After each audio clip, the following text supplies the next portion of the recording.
पाकिस्तान इसका ध्यान भटकाने के लिए, अपने फेलियर को छुपाने के लिए कुछ ना कुछ चीज़ों को करेगा, फिर भी हम लोग ने इसे इग्नोर किया। हालिया में रावलपिंडी में जो इसने बयान दिया था आसिम मुनीर की, हम अलग हैं, हम दुनिया को बताएंगे कि हम मुस्लिम बाकियों से अलग हैं, ये बात हकीकत है कि हम इंडियन मुसलमानों से तुम्हारा कोई तुलना ही नहीं है, क्योंकि शेर और सुअर में कोई तुलना नहीं होता है। इसके अलावा टेरिफ वार भी चल रहा था, इसे भी हमारी इंटेलिजेंस एजेंसियों ने उतना ध्यान से नहीं दिया। हालांकि लास्ट मोमेंट पर इंटेलिजेंस ने कहा था कि अप्रैल के दूसरे सप्ताह में हमला हो सकता है। अप्रैल की जब दूसरे सप्ताह में हमला की इतनी सटीक जानकारी थी, फिर भी जब यहाँ पे पर्यटक थे, यहाँ पर इस बसरान घाटी में, यहाँ पर एक भी हॉस्पिटल नहीं था, ना ही एक कोई पुलिस का जवान था, ना ही कोई मिलिट्री थी यहाँ पर। इसके अलावा जब यहाँ पे दुर्घटना हुई, जब आतंकवादियों ने गोली मारा, तो उस समय लगभग आधे घंटे बाद नीचे से आर्मी आ रही है या फिर पुलिस आ रही है। आधा घंटा में तो कोई पर्यटक को तो गोली वगैरह चलाने आता नहीं है, और ये पूरी घाटी खाली थी, कहीं छुपने का भी जगह नहीं था, वहां आराम से गोली मार दिया गया। कुछ लोगों की तो मृत्यु केवल ब्लड लॉस की वजह से हो गई, क्योंकि एम्बुलेंस भी 1.5 घंटा बाद आई थी। तो वहां जब इतने बड़े पर्यटकों का स्थल था, इतने हजारों की संख्या में पर्यटक थे, तो सरकार क्या कर रही थी? आखिर इतना इंटेलिजेंस मिलने के बाद भी अगर ये आपका भी फेल्योर है, तो सरकार कितने लोगों को सस्पेंड की? हालांकि गवर्नमेंट कई बार क्या होता है, ऐसे लोगों में सस्पेंड नहीं करती, क्योंकि गवर्नमेंट का गलती उजागर हो जाती है। लेकिन आपका गलती उजागर ना हो, इसके लिए आप किसी को सस्पेंड नहीं कीजिएगा, तो आगे फिर ऐसी घटनाएं होंगी यहाँ पर, और इस घटनाओं को ये सब फिर से दोहराएंगे सब। देखिए, इसमें करना क्या चाहिए, बिना लोकल के सपोर्ट किए नहीं हुआ होगा। तो जो लोकल इनके स्पाई के रूप में काम कर रहे थे, उन्हें सेना जो है पब्लिकली सजा दे, सबके सामने जितनी कठोर सजा हो सकती है उतनी कठोर सजा दो। लेकिन वैसे कश्मीरी जिन्होंने पूरे तन मन से भारत के लिए अपना जान तक इन्होंने निछावर कर दिया, ऐसे कश्मीरी का रिस्पेक्ट होना चाहिए। चाहे वो कोई भी कश्मीरी भाई हो, चाहे वो नजाकत अली हो जो टूरिस्ट गाइड का काम कर रहे थे, लगभग 11 लोगों को बचाएं, चाहे वो माजिद खान ड्राइवर हैं जिन्होंने लगभग 6 लोगों को बचाया, चाहे सैयद हुसैन आबिद हो जो लड़ते लड़ते शहीद हो गए, आतंकवादियों से M4 राइफल छीन लिए, ऐसे लोगों का भी सम्मान होना चाहिए। हालांकि मीडिया में ये सब चीज़ों को दब गए हैं, क्योंकि जब ये दिखाएंगे तो पाकिस्तानियों का भी मनोबल टूटेगा। पहले ऐसे लगता था पाकिस्तानियों को न कि कश्मीर के सारे लोग पाकिस्तान का साथ देंगे, अब ऐसा नहीं है। हम तो महाराष्ट्र सरकार का भी धन्यवाद देते हैं, एक नाथ शिंदे जी का, जिन्होंने ऐलान किया है कुछ पुरस्कार राशि देने के लिए ऐसे परिवार को, और इनका टूटा हुआ मकान भी बनाने की वो बात कहे हैं।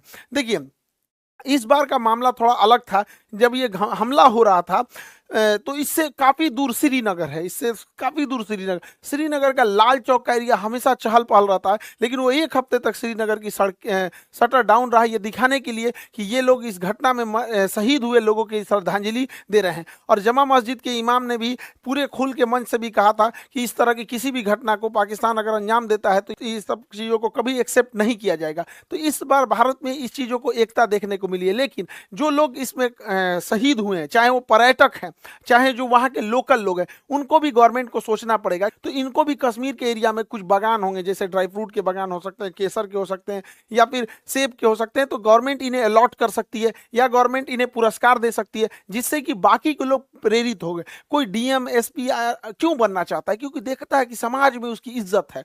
तो ऐसे लोग जो इस तरह से, जो पहाड़ पे चला नहीं जाता है, अपने पीठ पे लेकर बच्चे को लेकर भागे हैं लोग, ऐसे लोग को जब हम समाज में पुरस्कृत देंगे तो बाकी लोगों को भी प्रेरणा मिलेगी, लोग पत्थर चलाना छोड़ के ऐसे कामों में आएंगे। सरकार को इसमें भी ध्यान देना चाहिए। और जो ये बहन को सोचिए क्या बीत रहा होगा, ऐसे शहीद हो गए जो यहाँ पर, इन लोगों को कश्मीर में ये घूमने आए थे पर्यटक बनकर, लेकिन यहाँ पर इन लोगों को एक एरिया सरकार को अलॉट कर देना चाहिए कि ये उन्हीं लोग के लिए एरिया अलॉट रहेगा। जो लोग यहाँ पे शहीद हुए उनके परिवार के लिए ये एरिया अलॉट कर दिया जाएगा। और हर साल 22 अप्रैल को हर साल बड़ी संख्या में पर्यटक फिर उसी जगह पर जाएं, और उसी घाटी पे जहां पे आतंकवादियों ने गोली चलाया था, वहां हम लोग दोबारा खड़े होकर लाखों की संख्या में तिरंगा झंडा लेकर भारत माता की गान गाएं और अपना राष्ट्र गान गाएं, और ये दिखा सके आतंकवादियों को कि तुम्हारे गोलियों से हम डरने वाले नहीं हैं, हमारे हौसले अभी भी बुलंद है, तुम्हारे कायराना हरकत से हम नहीं है, औकात है तो हमारी इंडियन आर्मी से लड़ लो यहाँ पर। अब हम लोग को समझना पड़ेगा कि ये आतंकवादी सब चाहते क्या है, ये आतंकवादी क्या चाहते हैं। देखिए, ये आतंकवादी अगर चाहता तो इनको गोली मार दिया, इनकी वाइफ को भी मार सकता था, लेकिन नहीं मारा। कहा कि तुम मतलब पूछा कि हिंदू हो कि मुस्लिम हो, धर्म पूछ के मारा। ये जानता था कि ये बात जब समाज में जाएगी तो ये इन आतंकवादियों का मकसद है कि भारत को इंटरनल तोड़ दिया जाए। देखिए एक्सटर्नल लड़ाइयां हम लड़ सकते हैं, इंटरनल टूट जाएंगे तो बड़ा मुश्किल हो जाता है। तो जानबूझ के गोली मार दिया और इन्हें छोड़ दिया ताकि समाज में ये बात फैले, ताकि एक दूसरे से नफरत बहुत ज्यादा फैले। लेकिन उसी समाज में ये नहीं जान रहा था, जैसे आबिद जैसे लोग भी थे, उसी समाज में नजाकत अली जैसे लोग भी थे जिन्होंने इन पर्यटकों को निकालने का काम किया। और इतनी बड़ी घटना में जहां पर मेजॉरिटी कम्युनिटी हिंदू है भारत में, और पूछ कर कि तुम हिंदू हो कि नहीं, और गोली मारा गया, फिर भी इस समाज में, इस देश में एक भी दंगा होने नहीं दिया गया। जो बताता है कि हमारा समाज, हमारी संस्कृति, हमारे भारत और सनातन संस्कृति में जो ये जो चीजें हैं, इतना इन सबों की तरह नफरती ये जो आतंकवादी बढ़ रहे हैं सब, इन सबको तो वर्दी पहनने का भी अधिकार नहीं है। इन लोगों को बताइए धर्म जाति पूछ के कौन हत्या करता है किसी का। तो ये यही चाहता है कि हम लोग इंटरनल डिस्प्यूट में फंस जाए। दूसरा क्या चाहता है, कोई ना कोई तो इसका मकसद होगा। दूसरा ये चाहता है कश्मीर से पर्यटक हट जाए, इसीलिए ताकि कश्मीर में बेरोजगारी बढ़ जाए, महंगाई बढ़ जाए, तो युवाओं को अपनी ओर ये खींच सकता है। लेकिन हम लोगों को आगे प्रयास करना पड़ेगा और सरकार को भी, ताकि पर्यटन में कभी भी कमी आने नहीं दिया जाए। क्योंकि कश्मीर में जब से पर्यटन बढ़ा है, 370 हटा है, तो जो कश्मीरी को ये लोग 10,000 12,000 दे के पत्थर चलवाते थे, आज वो कश्मीरी पर्यटक में कोई नाव ले जा रहा है, कोई गाइड बना हुआ है, कोई घोड़े से किसी को घुमा रहा है, कोई अपना वहां दुकान चला रहा है। ऐसे करके कोई भी कश्मीरी छोटा मोटा बिजनेस करके 25-30 हजार रुपये अपने कमा रहे हैं। धीरे धीरे जब वो सेटल्ड हो जाएंगे तो अपना घर बनाएंगे, अपने बच्चों को पढ़ाएंगे, अपने लिए कुछ गाड़ी घोड़ा खरीदेंगे, फिर उनकी लाइफ होगी। तो वो कश्मीरियों को समझ में आएगा कि पाकिस्तानी उनका ब्रेन वॉश करते हैं, फिर उनको लगने लगेगा कि नहीं, हमको ये सब आतंकवादी पत्थर नहीं चलाना है, हमारा हंसता खेलता परिवार है। तो भारतीय सेना, भारत सरकार और 370 हटने के बाद बड़ी मेहनत से हम लोग गए। आज कश्मीरियों में पत्थर चलाने वाला इन चोट्टों को मिल नहीं रहे हैं सब, क्योंकि वो पर्यटन में एक दूसरे से घुले मुले हुए हैं सब। तो ये हम लोगों की भी जिम्मेदारी बनती है कि कहीं ऐसा ना हो कि इमोशन में आके, गुस्से में आके हम लोग इन आतंकवादियों के ट्रैप में फंस जाए। इस ट्रैप में हम लोग को नहीं फंसना है। अब जैसे सिंधु जल समझौता 1960 में था, इसके तहत क्या था, यानी सिंधु, झेलम, चिनाब, इन नदियों का पानी का अधिकार मिल गया था पाकिस्तान को, और सतलज, ब्यास, रावी, इसके पानी का अधिकार मिला था इंडिया को। वो भी हम लोग इसका पूरा यूज नहीं कर सकते, लेकिन भारत ने इनमें बहुत सारे डैम बना दिए, सलाल डैम, बेलगिहार, दुलहस्ती, किशनगंगा परियोजना, कई सारे डैम बना दिया। अब इसमें इतनी भयानक घटना हुई थी, इसलिए भारत सरकार ने इन डैम के पानियों को रोका। हालांकि हमारे पास अभी फिलहाल पूरा इंफ्रास्ट्रक्चर नहीं है कि पानियों को ज्यादा देर तक होल्ड कर सके, लेकिन अभी क्या है कि 2 महीने बाद धान बोने की टाइम आएगा, और जब हम धान बोते हैं तो धान में ज्यादा पानी चाहिए, उस समय बांध की पानी रोक दे और जो धान की फसल है ये नष्ट हो जाए, धान की फसल नष्ट हो जाए, क्योंकि पानी नहीं मिलेगा तो धान की फसल बर्बाद हो जाएगी। और उस पानी को रोके रखे, और जब ये पानी जाएगा, ठंडी का दिन आएगा, अक्टूबर नवंबर आएगा, तो गेहूं बोने का टाइम आता है, गेहूं को ज्यादा पानी देंगे तब नष्ट हो जाएगा, तो उस समय पनिया छोड़ दे, धान को सुखा के मुआ दे, गेहूं को भिगा के खत्म कर दे। इन भिकमंगों को जब आटा खरीदेगा 600 रुपए किलो, तब समझ में आएगा कैसे तड़पा तड़पा के। देखिए हमारे मासूम जनता, मासूम लोगों को गोली मारे हैं सब, जो पर्यटक थे इन्होंने कोई गलती नहीं किया तो उन्हें मारे थे सब यहाँ पर। इसलिए हम लोगों का भी ये कर्तव्य बनता है कि सूद समेत उनको लौटा दिया जाए। बच्चा बच्चा पूछे कि अब्बा, पापा, मम्मी, आटा इतना महंगा क्यों हो गया, तब समझ जाएगा कि पानी रोक दिया है भारत वहां पर। ये करना चाहिए। और यहाँ पर बांध का इंफ्रास्ट्रक्चर बना के इन बांध को रेगिस्तान में, राजस्थान के थार मरुस्थल में इंदिरा गांधी के पैरेलल कई नहरें बना के रेगिस्तानी एरिया में भर देना चाहिए। यहाँ के रेगिस्तान में रहने वाले लोगों को पानी की बहुत किल्लत होती है, तो हम ये पानी अपने दुश्मन देश को क्यों दे, जब हमारे पास इंफ्रास्ट्रक्चर यहाँ, हालांकि हमारे पास अभी इतना इंफ्रास्ट्रक्चर नहीं है, लेकिन ये लॉन्ग टाइम है, रेगिस्तान में हम लोग को इन पानियों को भेज देना चाहिए। और जो भी पानी जो यहाँ पाकिस्तान जा रहा है, उसको जब हम इधर डाइवर्ट करेंगे तो इस एरिया में, पंजाब और राजस्थान की इस एरिया में जो कागज उद्योग है, लुगदी उद्योग है, कार्टून बनता है, कागज बनता है, ये सब में सबसे ज्यादा पानी की खपत होती है। 2014 यूपीएससी में क्वेश्चन पूछा था कि सबसे ज्यादा पानी की खपत किसमें होती है, कागज एवं लुगदी उद्योग, ऑप्शन बी पे लिखा हुआ था। तो इस एरिया में कागज वगैरह का उद्योग डालना चाहिए जिसमें पानी की हैवी खपत है, वैसे एरिया में नहीं डालना चाहिए जहां पानी कम है। हालांकि यहाँ पर हम लोग उतना इंफ्रास्ट्रक्चर नहीं बना है, वरना इन पानियों को हम लोग दिल्ली की ओर भी मोड़ सकते हैं। वो मोड़ने के लिए जो सिस्टम आता है उसे एक्वाडक्ट कहते हैं।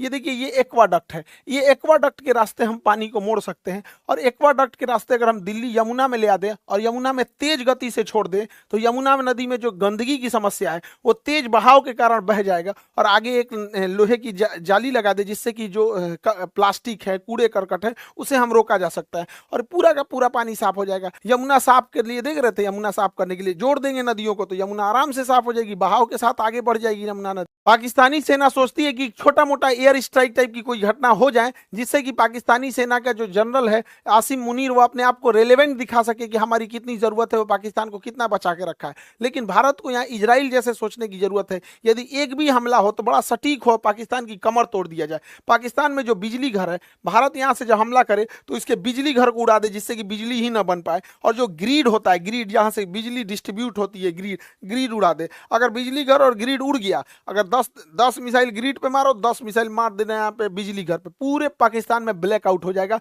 सोचने समझने के टाइम ही नहीं मिलेगा। और इस गर्मी के टाइम पे अगर ब्लैकआउट हुआ यानी पूरी बिजली खत्म हो गई तो सारे स्कूल बंद हो जाएंगे, कॉलेज बंद हो जाएंगे, railway station, airport, industry, factory, company, दुकान, सारी चीजें ठप हो जाएंगी। उसके बाद जो इसकी ऑयल रिफाइनरी, ऑयल डिपो है, ऑयल डिपो जो है, ऑयल रिफाइनरी है, इसको उड़ा देने के बाद फ्यूल खत्म। जब फ्यूल खत्म हो गया तो ना स्कूटी चलेगा, बाइक, कार, टेम्पू, मोटरसाइकिल, कुछ भी आगे नहीं बढ़ पाएगा। ट्रांसपोर्टेशन को ही रोकना जरूरी होता है। जितने भी बड़े पुल होते हैं, जितने बड़े मेजर पुल हैं, इन पुल को अगर गिरा दिया जाए तो पुल को गिरा देने की वजह से ट्रेन भी नहीं चल पाएगी यहाँ से और ना ही कोई बड़ी गाड़ियाँ जा पाएंगी। हालांकि ट्रेन को रोकने के लिए सबसे ज़्यादा होता है जो बड़े जंक्शन होते हैं, उनके जंक्शन पॉइंट पे अगर बम्बार्डमेंट कर दिया जाता है तो ट्रेन का आवाजाही बंद हो जाता है। तो भारत सरकार को स्ट्रेटेजिकली हमला करना पड़ेगा और नीचे से नौसेना का ब्लॉकेज लगा देना है और ऊपर से धो देना है, ताकि अगर 2 दिन के लिए भी सर्जिकल स्ट्राइक होता है तो इसका बहुत लंबा इंपैक्ट पाकिस्तानी अर्थव्यवस्था में दिखना चाहिए कि अगले 10 साल तक पाकिस्तान उसकी भरपाई ही करते रह जाए। देखिए, कश्मीर से ही ज्यादा घुसपैठ होने का एक बड़ा कारण ज्योग्राफिकल टेरेन है। वहां ज्योग्राफी की जो बनावट है, एक पहाड़ है, उबड़ खाबड़ है और इसमें इतने घने जंगल है, इतना घना जंगल है कि हाथी छुप जाती है इन जंगलों के बीच में। तो इसके बीच में आतंकवादी को छुपना तो बड़ा ईजी है। तो भारत सरकार को और सेना को एक कड़ा एक्शन लेना पड़ेगा। पर्यावरण जाए साइड में, यहाँ पे पहले देश की सुरक्षा जरूरी है। वहां पे जो बॉर्डर का एरिया है, लगभग 1 किलोमीटर चौड़ाई में जितने पेड़ हैं उन सबको साफ कर देना चाहिए। इन पेड़ को साफ कर देना चाहिए। जैसे देखिए, यहाँ पर कोई भी आतंकवादी छुप सकता है, यहाँ छुप सकता है, यहाँ छुप सकता है, यहाँ छुप सकता है, लेकिन ये जो बीच वाला एरिया है यहाँ कोई आतंकवादी नहीं छुप सकता है।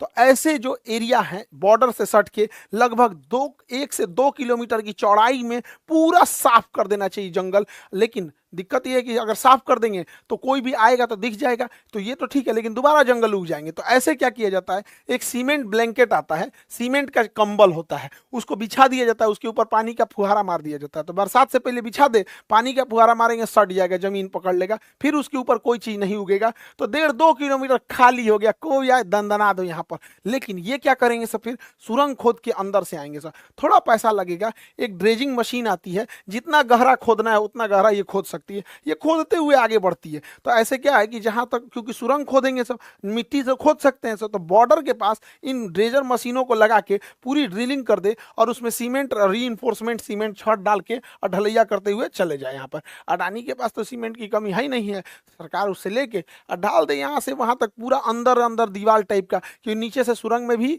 नहीं आ सकता। इससे क्या है कि थोड़े बहुत तक तो हम लोग रोक सकते हैं, ऐसा नहीं है कि कहीं से भी सुरंग खोद के वो आ सकता है। उधर पाकिस्तान का प्रधानमंत्री कहता है कि पानी रोक देने को एक्ट ऑफ वार कहते हैं। अरे बैल कहीं का, रोकने से पहले हमको ही पता था, तुम कौन सी एक्ट ऑफ वार करेगा। 71 में हम लोग मारे थे तुमको, 93,000 फौज छोड़ के गए थे। आइए तुम्हारा नया ये है, ये छर्रा को देखिए यहाँ पे, ये उसका पाकिस्तान का नया छर्रा है। ये कह रहा है कि हमसे बिना पूछे पानी रोका गया है, या तो पानी आएगा या तो वहां से नदियां, खून की नदियां आएंगी। सोच रहा तू नहीं, तोरा पिए का पानी घटल है, अगर यहाँ से खून का नदी बहेगा यहाँ पे, पकलोल कहीं का। इस छर्रा को क्या बुझा रहा है, जुमा 8 दिन हुआ इसको राजनीति में हुए। एक यूरोपीय मीडिया हाउस ने पाकिस्तान के रक्षा मंत्री का इंटरव्यू लिया और कहा कि आप लोग तो आतंकवाद को बढ़ावा देते हैं, आतंकवाद का संरक्षण करते हैं, भारत में आतंकवाद भेजते हैं।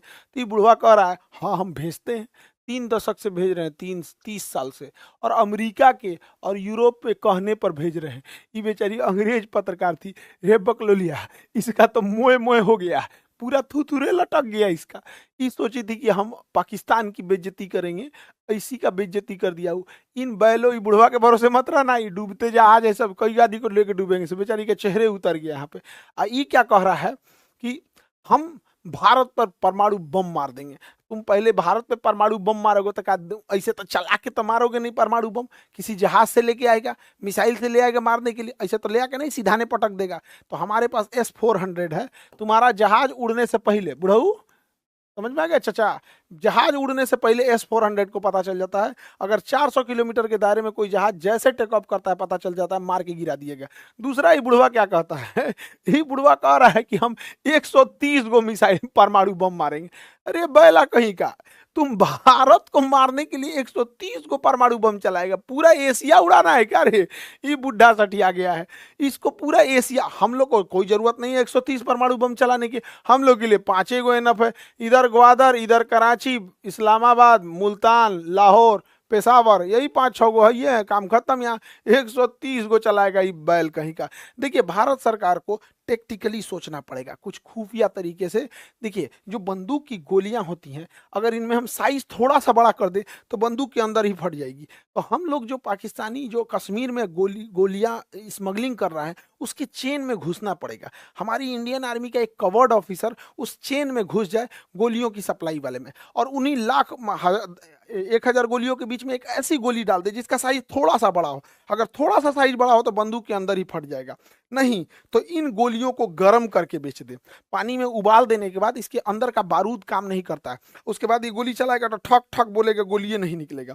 तो धीरे धीरे धीरे धीरे कैसे नकली नोट मार्केट में आ जाता है तो पता नहीं चलता है। उसी तरह नकली गोलियां पहुंचा देना है, जो साइज में बड़ी हो तो बंदूक फाड़ देगी, नहीं तो उबला हुआ रहेगा। पानी में उबाल देंगे, उसके बाद सुखा देंगे तो पता कौन चीज चलेगा कि अंदर का बारूद काम नहीं कर रहा है। 1,000 के बीच में से 100 गो गोली ऐसे ही ना निकाल दे तो ये हो जाएगा। लेकिन हम तो कहते हैं सरकार से कि एक छोटे साइज का नैनो चिप बनाइए, माइक्रो चिप बनाइए, जो जीपीएस सिग्नल दे सके, जीपीएस सिग्नल दे सके, और इन बंदूक के पीछे बट में या कहीं पे भी उसको इंस्टॉल कर दे। उस जीपीएस सिग्नल देने वाले को जहां भी इंजीनियर देखे सब कोई सुटेबल जगह, उसके जगह पे उसको इंस्टॉल कर दे, और स्मगलर के थ्रू, अपने ही स्पाई खुफिया एजेंसी के थ्रू उन आतंकवादियों में बंटवा दे राइफल। अब ये ससुरा राइफलवा में जीपीएस लगल है, अभी जहां जहां आतंकवादी जाएगा सब ना वो जीपीएस ट्रैक करते रहेगा। इनको मारना नहीं है, बाप रे बाप, मारना नहीं है, पकड़ा जाएंगे सभी सब। ये जहां जहां घुसेगा, कहाँ रुका है, किसके यहाँ रुका है, नाश्ता के टाइम कहाँ था, रात में कहाँ था, खाना के टाइम कहाँ था, बंदूक चलाने कहाँ गया है, बॉर्डर पार किया है कि नहीं, कहाँ नहीं किया। ऐसा ऐसा अगर हम लोग 100 गो बंदूक हिला दिए लोग ना, राइफल हिला दिए लोग ना, 6 महीना तक इन राइफल वालों को मारना ही नहीं है। 6 महीना तक सारी जानकारी हम लोग को मिल जाएगी यहाँ पे। तो हम तो कहते हैं कि भैया थोड़ा सा खुफिया तरीका से सोचना पड़ेगा, खतरनाक तरीका से। शराफत से भी लड़ना है, सामने से भी लड़ना है, और खतरनाक बुद्धि से भी लड़ना है। तब जाके हम अपने कश्मीर को शांत रख पाएंगे। कश्मीर हमारे लिए माथे का मुकुट है, उसके लिए हमें जो करना पड़ेगा हम वो करेंगे। आप क्या सोचते हैं इसके बारे में? क्या इसके अंदर जीपीएस लगाना चाहिए, या फिर बंदूक की गोली का साइज बढ़ा के, या फिर उबाल के गोलियों को सप्लाई करना चाहिए कि नहीं, ताकि उन लोगों के जो मनोबल है, उनके मानसिकता पे हम जीत सके? आगे हम आपको अगले वीडियो में मिलेंगे। जय हिंद।